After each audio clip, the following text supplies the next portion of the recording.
Hey guys, welcome to the channel. Today I've got a quick review that I want to do. This is going to be an ongoing, so we're going to start today with part 1, and what we're trying to take care of today is pesky insects like yellow jackets and wasps and dirt daubers that come around the house and try to make nests around your porches and decks and end up being a complete bother while you're trying to be outside during the summertime.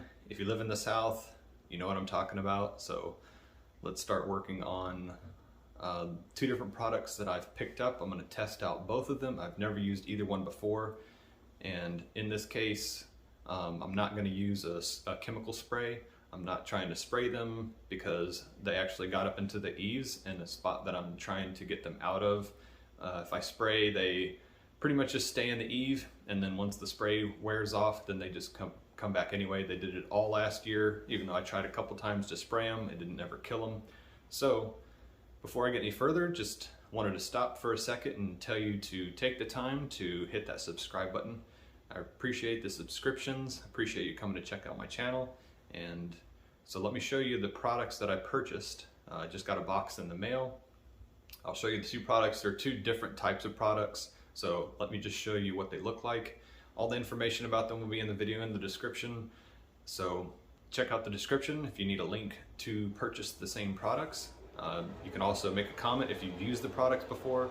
Both of these products had a lot of good reviews. A lot of people had a lot of review pictures of using them and had a lot of success.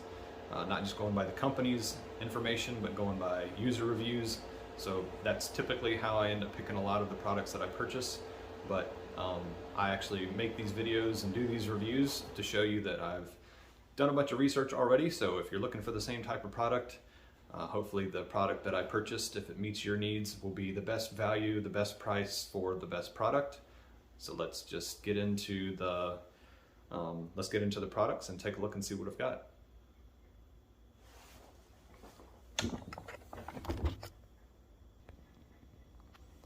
So here are the two different products that I purchased.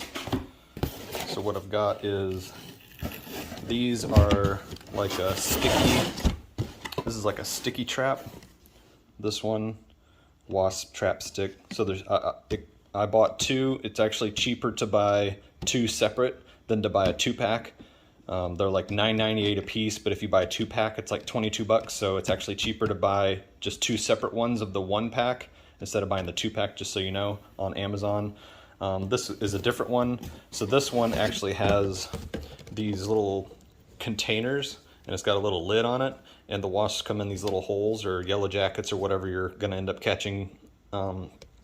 They come in these little holes because you put a liquid of some kind in the bottom, and there's different types that you can put in here, but you put a liquid in the bottom and it attracts them, and then they can, these perforated holes are for the smell to get out so that they smell it, and then they come in these holes, but the shape of the holes makes it so they can't get back out. It's like a funnel. It's wider at the outside and then narrower as it goes towards the inside.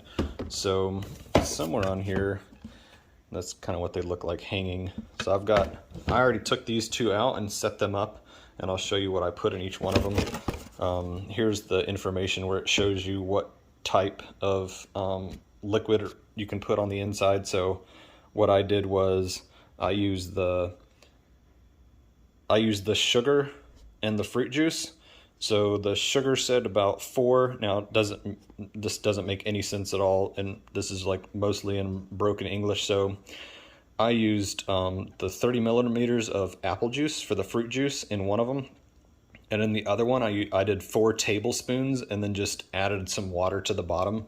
So this is pretty much what happens is they come in, they can't get back out, and then they end up drowning in the liquid that actually attracted them in the first place. So our big thing here is wasps and yellow jackets. We have some mud daubers, but there's not as many mud daubers as there are wasp and yellow jackets. So I'm going to set both of these out. Like I said, I've got one that's got the fruit juice and one has the sugar in it. So we'll see which works better, and then whichever works better for this particular trap, I'll just make both of them have the same thing in it. So if the sugar works better in the one, then I'm going to take the fruit juice out of the other and then add sugar to it. If the apple juice works better, then I'll take the sugar out and put apple juice in both of them. Now in these, I've not put this together before. I did see in the description on here, you actually have to take the things out and then you peel back this paper, and that's what makes the sticky part open. And then you take these mesh guards on the inside and you snap the mesh guards to the outside, and then you just hang it up. So these seem pretty simple. I just want to test these at the same time and just see, because this sticky stuff must have some kind of attractant that's in the sticky part of it, and that's what makes them want to come to it. So here's one of the ones that we set out. So I've got it hanging on a little nail right here on the siding, and then the container is right there. And this one, I believe, has the sugar water in it. So the 4 tablespoons or teaspoons, whichever smaller, I can never remember, 4 tablespoons or teaspoons of sugar, and then water in the bottom.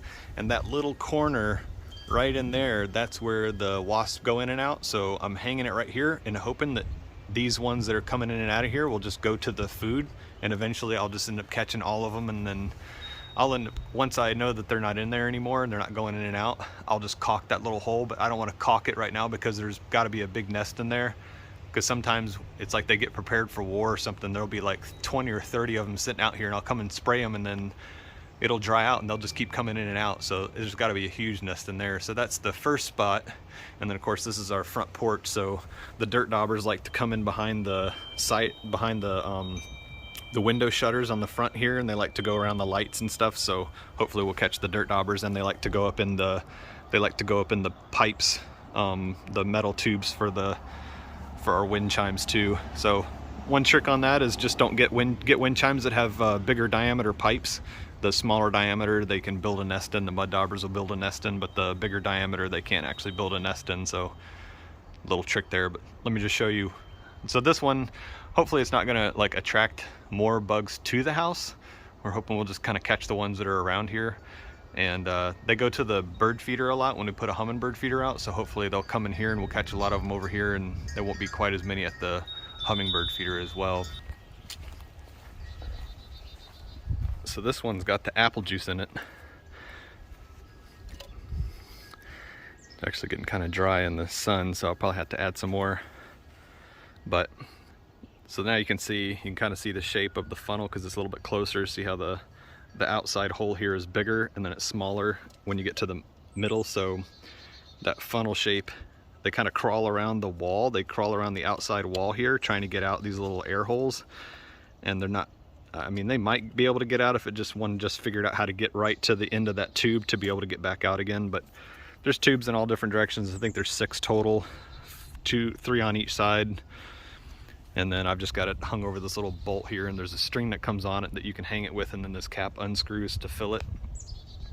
This is a new design. Apparently the old one had it split all the way down to the bottom, and where the split was, if you put the liquid in here, the liquid would leak out. So now it's just a solid piece on the bottom, and then it's split above this line right here. So anyway, enough about that. The next process is pretty much just going to be waiting until we see which of the two attract more wasp yellow jackets. I typically end up finding the yellow jacket nests in the yard by weed eating, as most of you probably do too if you're familiar with yellow jackets. So it doesn't get cold enough here in the winter time to really kill back the wasp and those kind of insects, so they go pretty crazy around here during the year. So I've got this set out here, and it's just in a spot where it's not really a place where the kids don't hang out on our old play set anymore. So they're getting older, but I've just got it out here to try to attract them away from the house. Like I said, I'll get the other 2 traps set up, and then we'll just do a comparison back and forth and see maybe location has something to do with it, if it's closer to the sun or in the shade, or if it's in a spot where yellow jackets or hornets or wasp like to make nests, or if it's just might work well just having it out in the woods. Once they find it, they might just come to it. So these are reusable, which is nice because you could actually just wash this out and take all the dead bugs out. The traps that are the sticky pad ones, the Trapstik ones, they're not, as far as I remember, they're not reusable because the bugs are just going to stick to it and then you just have to throw it away. I'll make an update on that once I get to take a look at the package again and let you know, but the next thing will be just getting those out. So when we get those out, we'll take a look and see. All right, so let's just go over how to get this thing opened and set up. So it's already a little bit tacky on the outside. I don't know if that means that it comes that way or if the paper's already been pulled. So there's the little cage, so you don't want hands and other things getting on this, probably even like birds. So we've got our little zip tied things here, a bunch of these cages. Let's see if it actually says. All right, keep the zip tied. All right, here. Okay, so the sleeve was actually what was keeping this is what they were saying was the paper that you're peeling off. There's not individual paper that's around these that you have to peel. Now that part's already done. Then it says, yeah, so they're called bird guards. These are called bird guards. And it says, tuck one end of the bird guard under cap until it locks into place, and then install the other end in the same manner. Do that on all sides. So that's just going in here. There's the snap, and then go at the bottom. There's the snap. So just do that 6 times.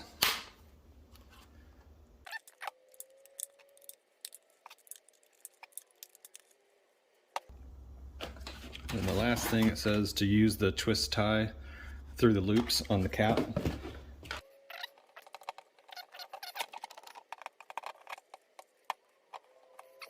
One done.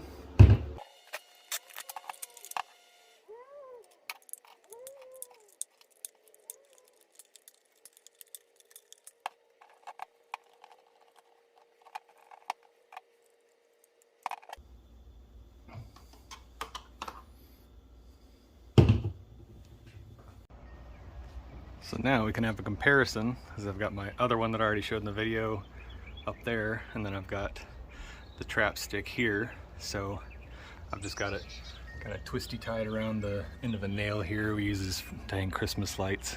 It's not Christmas right now, so that is the setup for this, and I'll go put the other one out, maybe close to the other one I put out in the yard, and just see which one they like to go to the most.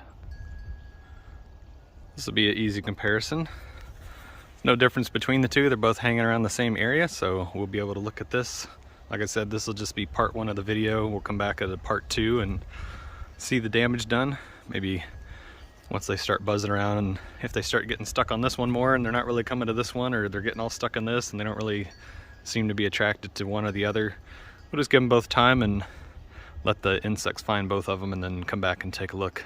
But I think these will stay up where they're at fine. I don't think they'll fall off. It's a little bit windy. It's actually a little bit cooler today, but that's what we've got set up. Now I've got them all out. Like I said, this one's a little bit low, I think, just from sitting out in the sun because it's a liquid. So I'll probably add some more liquid to this one. So as I mentioned, that's it for now. So we've got our Trapstik out. Don't forget that you can buy these cheaper if you just buy one instead of the 2-pack on Amazon. The link will be in the description. And the other one that we picked up is this Ultimate Wasp trap. So they're 2 different styles. One catches them in a container and the other one's a sticky pad like a mouse trap. So we'll come back and give you a follow-up review on which one works best and what liquid works best in the container trap. So thanks for taking the time to watch. Please subscribe to the channel before you leave. I'd appreciate it. Like the video, share the video. Hopefully this will help you in your decision in the future, because like I said, we're going to come back and we might do a part 2, part 3, part 4. We'll just see what it takes to start catching these yellow jackets and wasps. So that's all this video is for. I'll see you again next time.